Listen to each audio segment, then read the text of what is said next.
national labeling scheme in Singapore will soon allow healthcare providers and consumers to gauge how secure medical devices are against cyber risks to help them make educated purchasing decisions.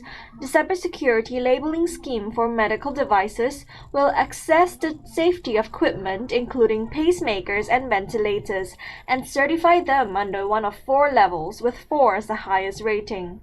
The scheme is a collaboration between the Ministry of Health, Health Sciences Authority, Cybersecurity Agency of Singapore, and Integrated Health Information Systems. Healthcare systems here were the target of Singapore's largest high-profile cybersecurity breach in 2018. The cyber attack on SingHealth and IHIS compromised the data of about 1.5 million patients, including Prime Minister Lee Hsien Loong. In medicine, these devices, such as ECG monitors and pacemakers, are also getting smarter as professionals seek to leverage technology to improve their ability to collect patients' data or deliver and customize therapy. But many consumer IoT devices contain consumer data and information that, if leaked, could affect consumer privacy.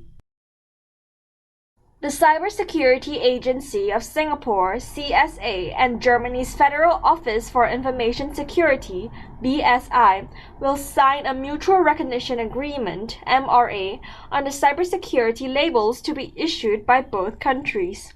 CSA's cybersecurity labeling scheme is the first multi-level labeling scheme in the Asia-Pacific region. Under the scheme, smart devices will be rated according to their levels of cybersecurity provisions from level 1 to level 4. Under the MRA, smart consumer products issued with Germany's IT security label and Singapore's cybersecurity label will be mutually recognized in either country. Products issued with BSI's label will be recognized by CSA to have fulfilled CLS Level 2 requirements, while products with CLS Levels 2 and above will be recognized by BSI. The mutual recognition of cybersecurity labels will apply to devices intended for use by consumers. Manufacturers of smart consumer devices will benefit from these agreements as they save costs and time on duplicated testing and gain improved access to new markets.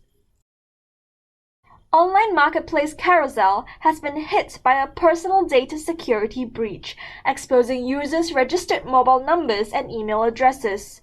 However, Carousell assured users that no credit card and payment-related information was compromised.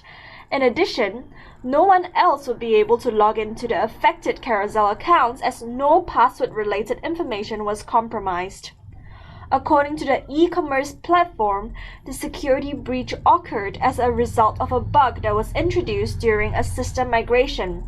The bug was then used by a third party to gain unauthorized access to personal data of certain users in Singapore. They added that it's unlikely the incident will result in identity thefts for the affected users as their NRIC numbers were not exposed.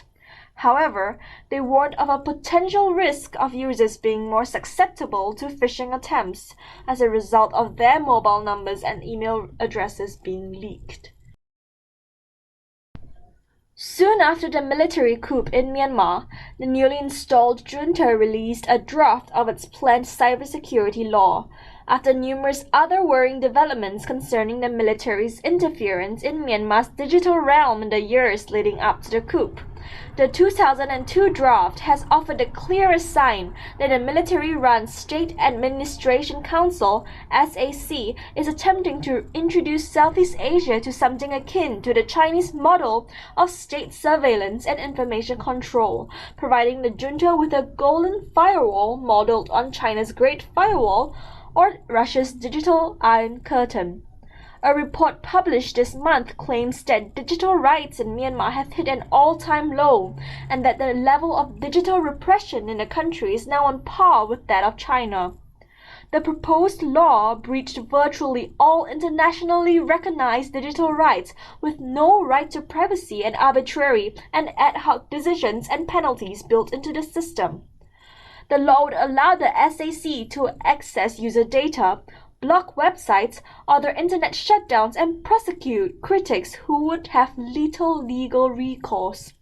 Key new provisions in the updated draft criminalize the use of VPNs, abolish the need for objective proof during trials, and effectively required online service providers to block or remove online criticism of the SAC, its leaders, and the members of the military. Yet the junta faces many obstacles in emulating China's system. It lacks China's homegrown technical abilities and its functional and extensive state bureaucracy. Additionally, the junta is not in control of all of the territory within its borders, and large swaths of territory have been outside of central control for decades.